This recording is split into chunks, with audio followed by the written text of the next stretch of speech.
Well, have you ever wondered, what does it actually mean to master an idea? It's me, Moser again, and I'll be, once again, your tour guide on this little adventure. After you've watched this video, you should be able to describe what mastery looks like in both skills, like a physical skill, and in ideas. You should also be able to identify the stages of mastery. So, let's get started, shall we? I'm going to admit it right now, I've watched a few too many baking shows in the last few years. And I gotta tell you, I got dreams. I got dreams of baking a cake that looks like this, and golden light will shine down from the heavens, and angels will sing. Yeah, I can't bake a cake that looks like that. But it's a skill, and we're here to talk about mastering skills. So let's use baking a cake as an example. So what if you've never baked anything and you're not really sure if the wrapper and the butter goes in the bowl and I just throw the eggs in? Okay, that's easy enough. This is someone who really isn't even sure what baking a cake means. So this is a skill level that we call introductory. I tried the skill. I'm not even close to the right track. I need a lot of help. This is someone who really has no idea where to start, has never heard of the skill, is completely unfamiliar with the very, very basics. If we use a metaphor of riding a bike, this is someone who can't even sit on a training wheeled bike without help. They don't know what part of the bike they sit on. They don't know if the wheels go on the ground or up in the air. If you're looking at a skill and we are testing somebody on a skill, somebody at a level 1, they'd fail. They'd be able to perform at less than a 60% competency. So this is where we all start out with any skill. It's very natural to start out at the introductory level. But you'll make progress. I baked you a cake. Well, this is pretty bad. It's better than the one that has butter wrappers and eggshells in it, isn't it? It is. This shows improvement. There's a cake pan. Clearly some stuff got mixed together. It clearly got baked, maybe for a little bit too long. This is a beginning skill level. So when you're at a beginning level, you kind of have an idea of what to do, but there are a bunch of holes in what you understand about it. You definitely aren't meeting a standard. This is not something that you would take over to your friend's house to share with them.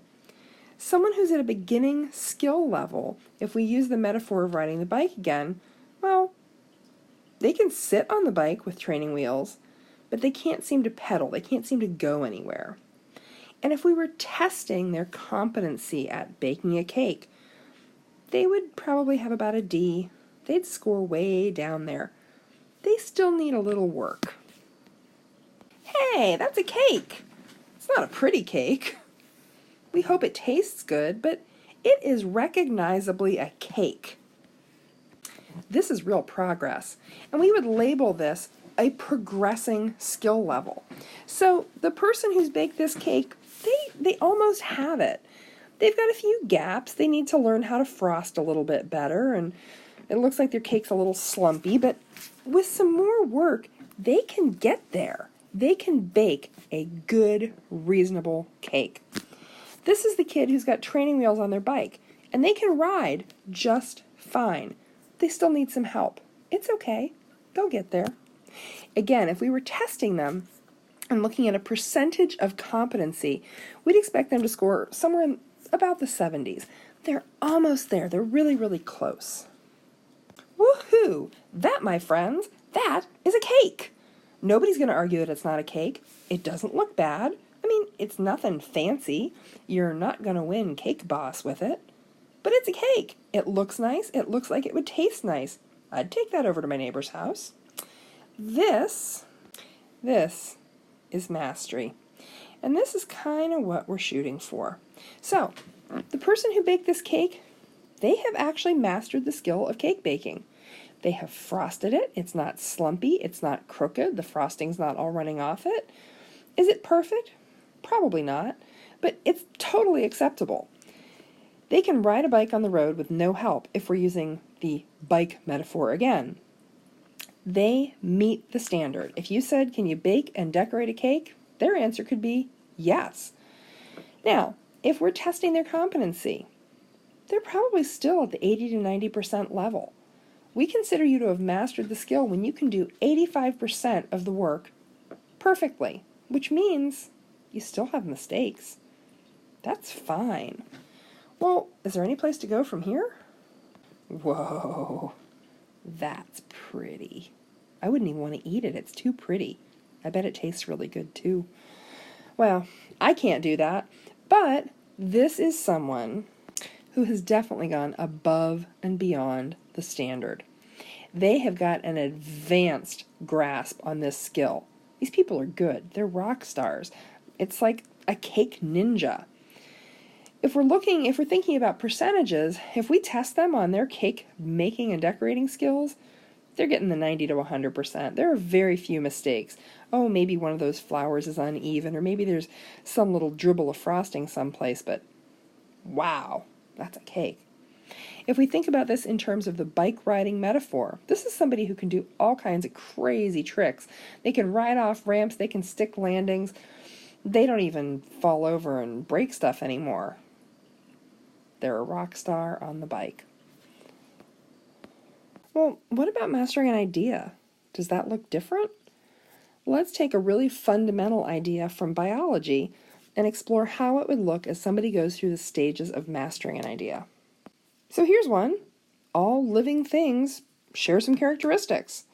So all living things are made of cells. All living things require energy. All living things are able to reproduce. They're able to make more of themselves. And all living things in some way exchange gases with the environment.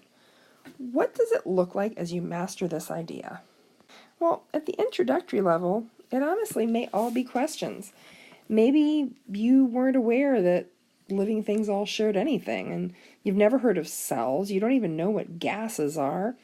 You're just completely unaware of this. It's totally new to you. You've never heard it. You're at a level 1. That's fine.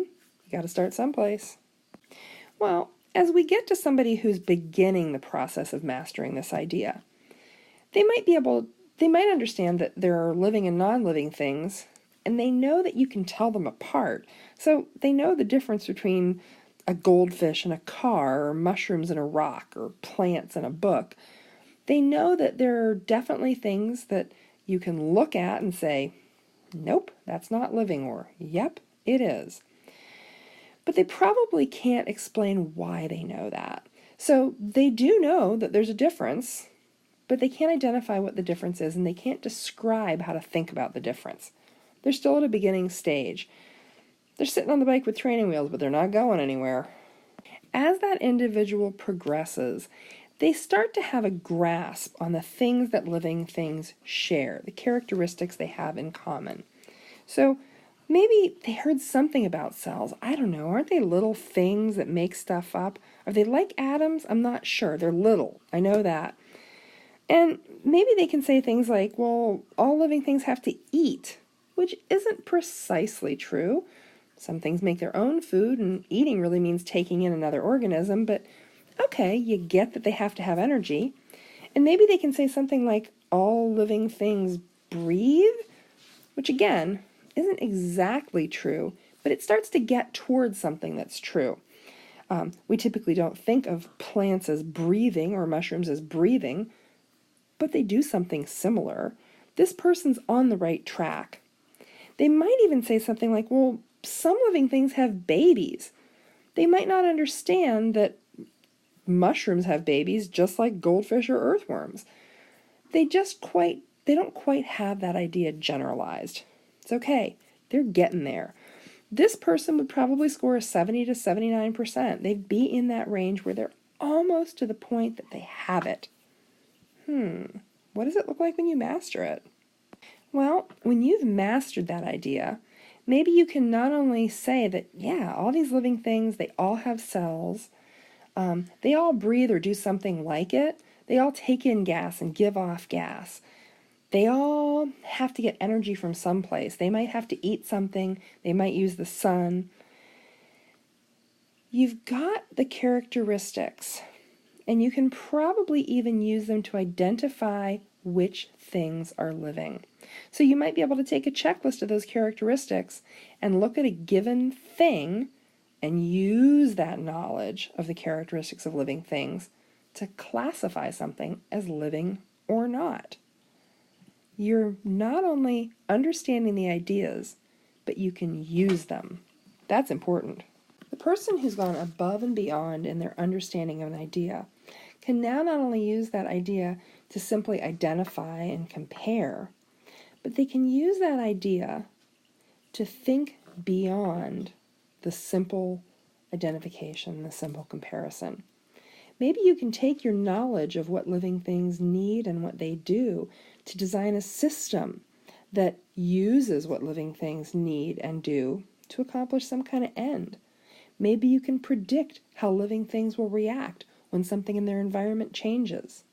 You're going above and beyond the standard. This is the person who's really, they got an A. They've got this.